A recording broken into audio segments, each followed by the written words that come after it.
I'm excited to be welcome on one of the top 2023 prospects, Gai Chol. What's going on there, bro? Yeah, I'm good. How you doing, bro? Pretty good, man. Well, your first year is in the books now. What's it feel like? What's some of your takeaways from your freshman season? Yeah, it's awesome. It's nice. It's wonderful to come from high school, from middle school, and then ball and have the opportunity to play. Absolutely. And I mean, we look at your first season. You obviously got you kind of a limited role, but there's a special thing everyone talked about. And there's three twin towers, three trees. You obviously at near 7 foot. You had one of your teammates 7'3", another guy 6'11". What was it like having that much height on the team? Yeah, it was awesome. It's great. Yeah, like especially on the defense end, and then on the offense, it made it kind of a little bit better because we got height. Like height made it a little bit better. Mm-hmm. Yeah, which was kind of it was great, but then we had to like put more work into like our game and our shot, like make great shots and get up shot and do a lot of things. And you're only a freshman or coming into your sophomore year now, and you're 7 foot tall. How have you grown into this body at this young of an age? Yeah, I'm putting in a work. I'm working out, trying to get myself to a better self, like my game, like improve it more. So Mhm. I'm putting in work. Have you always been one of the tallest kids of your age, or did you kind of have one big growth spurt? Yeah, I wasn't that tall. It just started like just let me say from when I was like 13. Mm-hmm. That's when I started growing. Like even everybody started getting surprised. People are like, yeah, like when I moved to my relatives, family members for visit, Mm-hmm. they'd be like, yeah, guy, you becoming tall, you growing tall, you almost becoming like your father. Mm-hmm. I can't imagine it's been easy. I mean, I know for a lot of guys that grow that quickly in that short of a span, sometimes it comes with some pain. It sometimes takes time to adjust to it. How have you adjusted to being 7 foot tall? It's normal. It's normal. There's no like deflex or anything. It's just normal. It's a normal growth.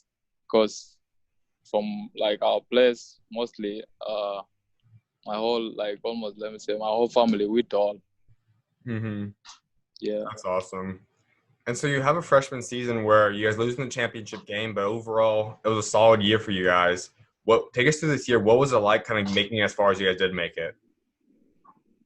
Yeah, it was kind of difficult. They went through like difficult times and then but they like played as a team and then brought like togetherness and then we like conquered maybe the hard situations. Mm-hmm. Yeah. And you were able to average almost 6 points a game, 7 rebounds, and probably the biggest stat was almost 2.5 blocks a game. What was it like as your freshman year? And now taking those stats, what do you think you're able to do next season? Yeah, it was kind of different because for me, like coming out of elementary school was middle school, like it's kind of different game to high school. Like it was a different experience. So that like almost changed. Like I was in a different environment, plus I was in a different environment. That like changed. So I had to get used. So yeah, I'm still working on myself. So I'm trying to get better and maybe my weaknesses make them better. Absolutely. And I mean, when you look at all these things you're able to accomplish, I can already imagine some of the big prep schools, even national schedule schools, started reaching out to you. At some point throughout your career, would possibly go into one of those big national schedule teams, the big prep schools, interest you at all? Uh, for me, I would say like so for me it's where like I'm treated as family. Mm-hmm. Like family is a big thing like for us like mostly. Mm. So where you're like family, you get the bond and you connect to each other. Yeah, it's hard to break all that bond. So like where I can be as family as people I know and connect to them. So yeah. Gotcha. And now you look, if you stay at the school for the next 3 years, you're probably going to become one of the all-time block leaders. You're going to be able to achieve a lot. If you stay here for all 4 years, what do you want? What's some of the goals you have set for yourself to achieve before you graduate high school? Uh, uh, to be a better person and be good at like what I desire or what I like, Mm-hmm. especially in my game. Yeah, to improve more like different positions and different areas. Because yeah, for me, I don't want to be like one type of player that who can play like maybe let me say one place, one position, and you have like a weakness. Maybe they say he can shoot, or they say he can dribble, or they say he can do this. So that's what I want to do, like work on and improve myself more and more. And we know you have the shot blocking down. You're an elite shot blocker. But what's some of the players you look at, maybe NBA guys that you kind of model your game after, you see yourself possibly becoming like someday? Oh man, I would like to put my game into like Giannis and Mm-hmm. maybe KD. That's what I fancy my game into more and more. And for those guys, they're obviously kind of the modern day stretch forward, point forward kind of guys. Next season and going forward, do you kind of look to bring the ball up more often? Do you kind of look to space the floor more? Yeah, next season, I would want to play like a little bit of four position and yeah, and five. I would play like maybe all the two positions. I would like to do that. That's big time. And now, because you're big time, you've brought in a couple of Division One offers already. You have St. John's, you have Tulane. Talk about those two schools and what did it mean to you to have those offers? Yeah, it means a lot to me. It means that my work that I've been putting in is like kind of a little bit showing something that I've done something. Mm-hmm. It's great for me. Yeah. And when that first day that you got the offer, take us through that day. What was it like learning that you got the offer, and how'd you learn that you got it? Oh, it was amazing. It was great. Like I was so happy. Like when they told me you got your first offer from Tulane, Mm-hmm. I was so excited. Like it was my happiest moment. And obviously, they can't necessarily call you yet. There's still a lot of restrictions on it. But just overall, just talking about those programs, St. John's, obviously with your big time school, they're a legendary career. What do you like about that Yeah. program? Oh, they're a good program. They like develop more players. A lot of players. They have developed them and helped them. So yeah, they're a good program that can develop you. That's a good program. And how about Tulane? What's your bond with their coach? Yeah, it's great. Tulane, it's a great school. Like I just like the way they like develop their players, or like the way they have family bond to each other. Yeah. Absolutely. And I mean, with those two schools, I know some guys really like keeping the schools that were there with them from the beginning, schools that first offered them. Do you see Tulane and St. John's being two schools that could possibly be in that final group when you cut down your decisions to like your top four or your top six or whatever? If it is, yeah. Like for me, it doesn't depend on like any school or anything. It's where like I would feel myself like I would be great, or they would like develop me into a better player or into a better person than I am. Yeah, then I would go with it. That's awesome. And for your class, it's pretty much already lined up that you guys will have the opportunity to possibly go straight to the NBA if that's available. If the NBA is available or even the G League route, or any one of those options something you would consider if they're available to you? Yeah, I wouldn't say that no, or I would like not agree with it, but yeah, if it is possible, yeah, I would. You really had a big breakout summer camp last year on the Radar Hoops campus, really where you came out of the spotlight. You kind of started getting some national attention. What was it like first starting to break out and how a lot of people all around the country know about you? Yeah, it was great. It was a great like showcase. We had to like I had to get to know like different type of players, different type of people. I had to play against them. even in different classes, older classes than me. So I had a great experience. That's awesome. And you are back on the court now. You're one of the very few states that have been able to start getting back on the court. What's it feel like to be playing basketball again? Oh, it's awesome. It's great. You're running with Team Forest now. Why did you choose to run with them this year? Oh yeah, they're a great program. Like they would like I said before, family. So yeah, they're family. So I would want to play, like have a bond with them, connect, because I have two of my teammates from there, Jalen Forrest and then Luol Deng. Mm-hmm. And we So don't know yeah. how many more games you're going to be able to play out there. What do you want to kind of prove to people, though, and however many games you get to play this year for AAU? Oh yeah, that want to improve, that I can play better and do better in like both positions, or the both positions, the fourth position and the fifth position. No doubt. And, I mean, as I said earlier, you're obviously not from America. You're from South Sudan. What was it like growing up out there? Oh, it's awesome. It's great. It is great. So it's not like here, but it's amazing. It's amazing growing up there.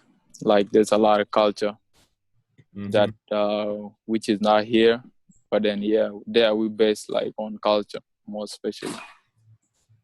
That's awesome. And you mentioned how a lot of your family's tall. I mean, what was it like kind of growing up with a tall family and just having other guys that are kind of like you and your height? It's normal. Mm-hmm. It's a normal thing. Maybe only here that's when people think like it's not something normal, but in my place it's normal. So when you came to America and you started noticing like everyone else that you were taller than everyone else, was it kind of different for you then? Yeah, it was different. Mm-hmm. That's awesome. And so growing up out there, when did you first start playing basketball?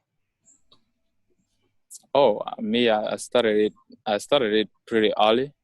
Mm-hmm. But yeah, I used to play, but then like let me say the facilities are not that like good or what. But then yeah, there is basketball. It is there. Mm-hmm. Yeah, so I was like in like Luol Deng, Mm-hmm. NBA player. Yeah, he used to make camps over there, like basketball camps. He used to like get coaches to train people, train students, and then kids. Yeah, we would go like train.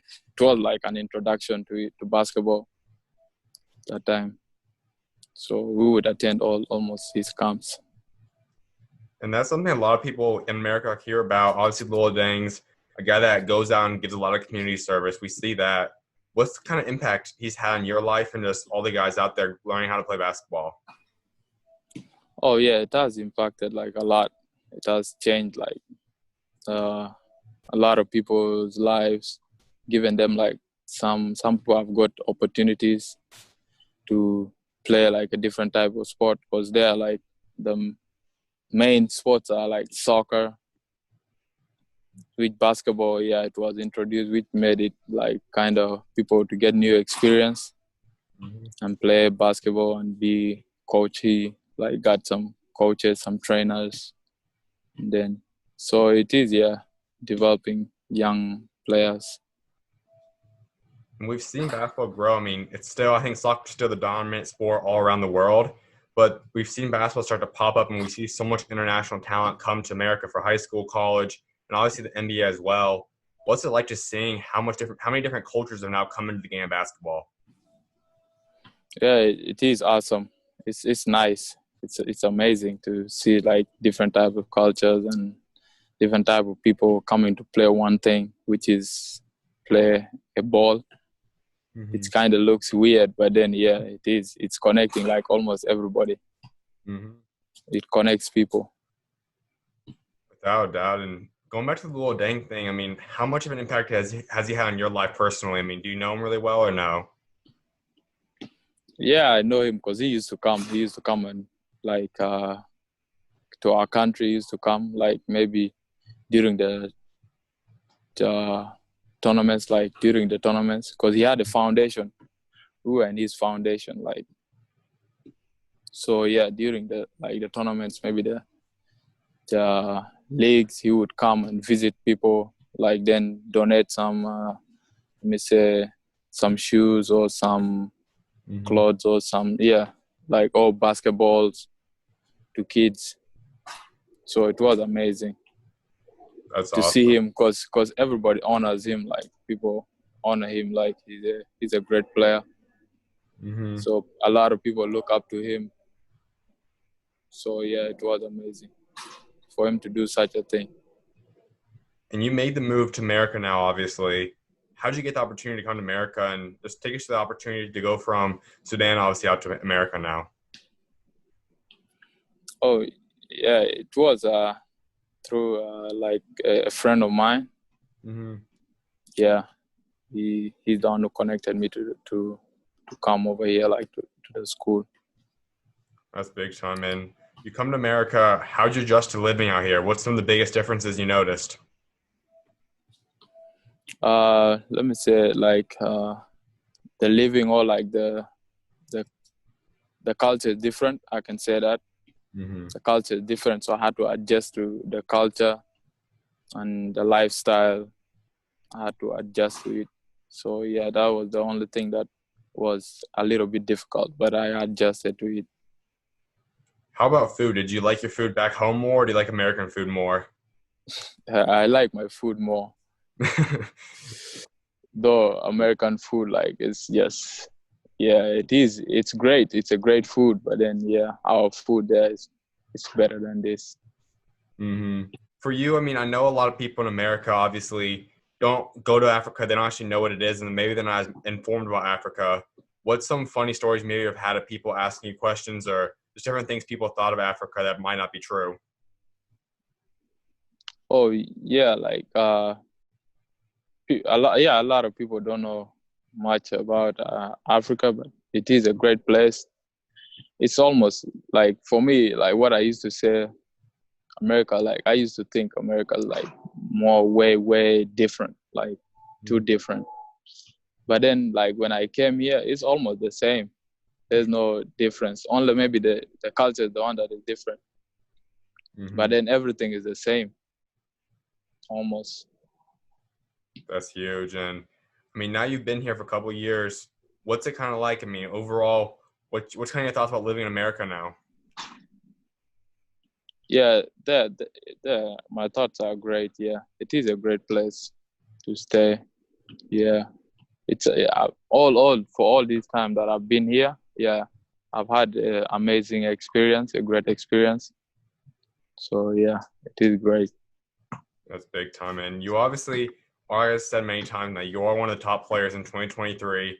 You're going to keep pulling in a lot of offers now, and you still got a couple more years to really get heavily into the recruiting process. But I mean, what are you kind of looking for in terms of a coach? When you look at the different personalities of a coach, what do you want to see from a coach? What kind of personalities and play style do you want to see from a coach that would attract you? Yeah, like I said before, a coach with family, like with bond, a coach that can bond people together and connect them. Yeah, that's a coach I would have, like coach with that personalities. Would like immediately, like I would connect with and bond with. And one way a lot of families are kind of formed in a program is by you possibly teaming up with someone. Is there a friend of yours you've talked to that you'd possibly like going to college with? Me, yeah, there are a lot of people that I would want to go with. If you could pick one guy, who'd you say would be your best dynamic duo to go with? But there are a lot of people, but I don't know who exactly to pick. Gotcha. My last thing before I let you go, man, is you're going to want to create a legacy for yourself, both what you're able to achieve on the court, as well as what you're able to do back home for your community, and just overall what you get able to achieve off the court. So when you walk away from the game someday, what do you want that legacy to be? Yeah, I want people to know that I'm I'm nice. I have a good personalities off and on the court. And then I would like to change, make a change or make a difference in something. Absolutely. Do you have a dream that you'd like to do back home for your community? Yeah, I would like to change my community. Maybe do like what Luol Deng did. Mm-hmm. Maybe, yeah.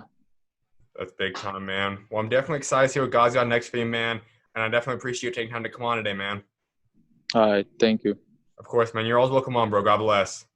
I appreciate it.